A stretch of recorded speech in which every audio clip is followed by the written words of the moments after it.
নমস্কার বন্ধুরা, সুস্মিতার রান্নাঘর স্লাইস অফ লাইফে আরও একবার আপনাদের সকলকে স্বাগত জানাই। আজ তৈরি করব একদম অনুষ্ঠান বাড়ির মতন স্বাদের নিরামিষ ফুলকপি পানিরের রেজালা। লুচি, পুরি, পরোটা অথবা পোলাও, ফ্রাইড রাইস, খিচুড়ি, এমনকি প্লেন রাইসের সাথেও এটা দারুণ খেতে লাগে। আশা করছি বন্ধুরা দেখেও বুঝতে পারছেন নিরামিষ হওয়া সত্ত্বেও কতটা মজার খেতে হয়েছে এই পদ। তাহলে দেরি না করে দেখে নিন ঝটপট রেসিপি। আশা করছি ভিডিওটা ভালো লাগবে। ভালো লাগলে পরে ভিডিওতে অবশ্যই একটা লাইক দেবেন এবং নতুন বন্ধু হলে চ্যানেলটাকে সাবস্ক্রাইব করে নেবেন। একটা ননস্টিক কড়াই গরম হতে বসিয়েছি, এর মধ্যে দিয়ে দিচ্ছি 1 টেবিল স্পুন ঘি। ঘি গলে গেলে এর মধ্যে দিয়ে দিচ্ছি বড় বড় টুকরোয় কেটে নেওয়া 250 গ্রাম পনির।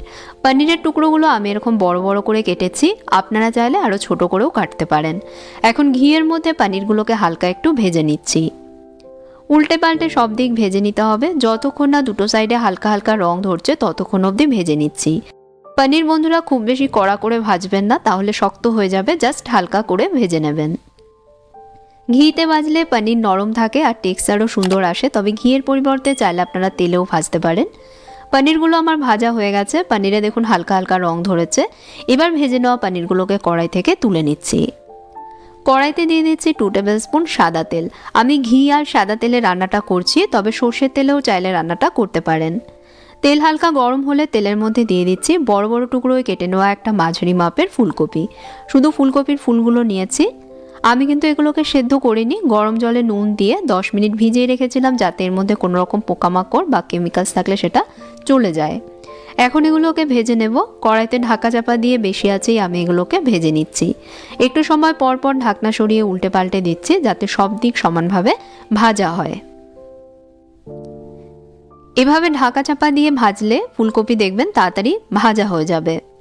একটু ভালোভাবেই কিন্তু ফুলকপি ভাজতে হবে, না হলে পানসে খেতে লাগবে। ফুলকপিতে দেখুন রং ধরতে শুরু করেছে। ভাজা ফুলকপির খুব সুন্দর গন্ধ বেরিয়েছে আর টুকরোগুলো সব দিকে দেখুন হালকা বাদামি রং চলে এসেছে। এবার ভেজে নেওয়া ফুলকপির টুকরোগুলো কড়াই থেকে আমি তুলে নিচ্ছি। কড়াইতে দিয়ে দিচ্ছি আরও 1 টেবিল স্পুন তেল। এর মধ্যে ফোড়নে দিচ্ছি একটা তেজপাতা, 2টো দারচিনি, 3টে ছোটো এলাচ আর 5-6টা লং। ফোড়নটাকে হালকা একটু ভেজে নিচ্ছি। একটু ভেজে নিয়ে এর মধ্যে দিয়ে দিচ্ছি ছোট টুকরোয় কেটে নেওয়া মাঝারি মাপের একটা টমেটো। টমেটোর মধ্যে অল্প নুন অ্যাড করে টমেটো ভেজে নেব। 2 মিনিট লো মিডিয়াম আঁচে ঢাকা দিয়ে রাখছি, যাতে টমেটো নরম হয়ে যায়। 2 মিনিট পর ঢাকনা সরাচ্ছি। টমেটো দেখুন বন্ধুরা নরম হয়ে গেছে। এখন এর মধ্যে দিয়ে দিচ্ছি 1 টেবিল স্পুন আদা কাঁচা লঙ্কা বাটা। 2 মিনিট ভেজে নেব, যাতে আদার কাঁচা গন্ধ চলে যায়। যতক্ষণ এটা ভাজা হচ্ছে ততক্ষণে এর মধ্যে দেওয়ার জন্য একটা মশলা রেডি করে নেব। সেই জন্য একটা বাটিতে নিচ্ছি 1/2 টিস্পুন হলুদ গুঁড়ো, 1 টিস্পুন নিচ্ছি কাশ্মীরি লঙ্কা গুঁড়ো। এটা লেস স্পাইসি হয় কিন্তু রান্নায় খুব সুন্দর রং এনে দেয়। 1 টিস্পুন দিয়ে দিচ্ছি জিরে গুঁড়ো আর 1 টিস্পুন অ্যাড করছি ধনে গুঁড়ো। বাটির মধ্যে অল্প জল ঢেলে দিয়ে মশলাগুলো ভালোভাবে জলের সাথে মিশিয়ে নিচ্ছি। মশলার মিশ্রণটা তৈরি করে নিয়েছি। অন্যদিকে আদার কাঁচা গন্ধ চলে গেছে। এবার বানিয়ে নেওয়া মশলার মিশ্রণটা কড়াইয়ের মধ্যে দিয়ে দিচ্ছি। বাটি ধুয়ে আরও একটু জল এর মধ্যে দিয়ে দিলাম। এখন এই মশলাটাকে কষিয়ে নেব। কষানোর সময় এর মধ্যে দিয়ে দিচ্ছি 1 মুঠো মটরশুঁটি। আমি এখানে ফ্রোজেন মটরশুঁটিটা নিয়েছি। এবার কড়াইতে ঢাকা চাপা দিয়ে লো মিডিয়াম আঁচে 2 মিনিটের জন্য মশলাটা আমি কষিয়ে নিচ্ছি। এর মধ্যে দেওয়ার জন্য আরও একটা মশলা রেডি করে নেব। সেজন্য একটা গ্রাইন্ডার জারের মধ্যে নিয়ে নিচ্ছি 1 টেবিল স্পুন পোস্ত দানা, 8-10টা নিয়েছি কাজু বাদাম। আমি এখানে গোটা কাজু বাদাম নিয়েছি। আর নিয়েছি 1 টেবিল স্পুন চারমগজ। এবার সবগুলোকে একসাথে মিহি করে বেটে নেব। বাটবার সময় প্রয়োজন মতন জল এর মধ্যে অ্যাড করে মিহি করে দেখুন সব একসাথে বেটে নিয়েছি। এভাবে মিহি করে বেটে নিতে হবে। অন্যদিকে মশলাটাও সুন্দরভাবে কষে গেছে।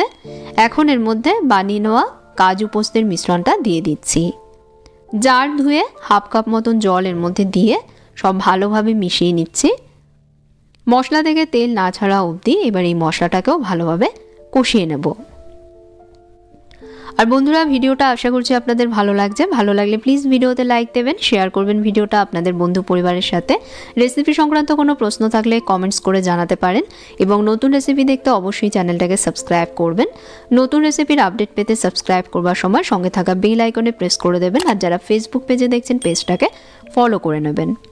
মশলাটা দেখুন আমি ভালোভাবে কষিয়ে নিয়েছি, মশলা থেকে তেল ছেড়ে দিয়েছে। এবার আগে থেকে ভেজে রাখা ফুলকপি আর পনিরের টুকরোগুলো এর মধ্যে দিয়ে দিচ্ছি।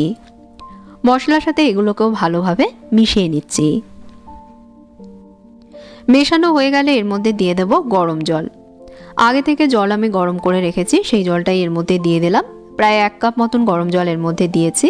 আর দিয়ে দিচ্ছি স্বাদ মতন নুন। অবশ্যই কিন্তু নুন বুঝে আপনারা নিজেদের স্বাদ অনুযায়ী দেবেন। সব কিছুকে ভালোভাবে মিশিয়ে নিচ্ছি। মিশিয়ে নিয়ে কড়াইতে ঢাকনা চাপা দিয়ে রান্না করব ফুলকপি সেদ্ধ না হওয়া অবধি।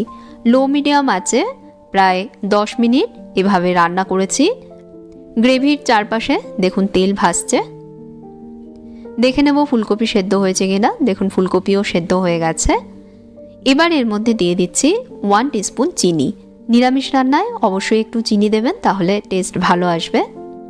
নুন চিনি এগুলো আপনারা নিজেদের স্বাদ অনুযায়ী দেবেন। আর দিয়ে দিচ্ছি 1/2 টিস্পুন গরম মশলা গুঁড়ো। সব আবারও মিশিয়ে নিয়ে আরও 1 মিনিটের জন্য কড়াইতে ঢাকা দিয়ে গ্রেভি ফুটিয়ে নেব। কম আছে আরও 1 মিনিট ফুটিয়ে নিচ্ছি। 1 মিনিট ফুটিয়ে নিয়েছি। এবার সব শেষে গ্যাস বন্ধ করে দিয়ে এর মধ্যে দিয়ে দিচ্ছি 1 টেবিল স্পুন ঘি।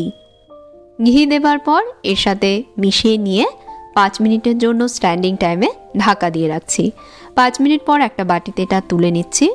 তৈরি হয়ে গেল অনুষ্ঠান বাড়ি স্টাইলে অপূর্ব স্বাদের নিরামিষ ফুলকপি পনিরের রেজালা।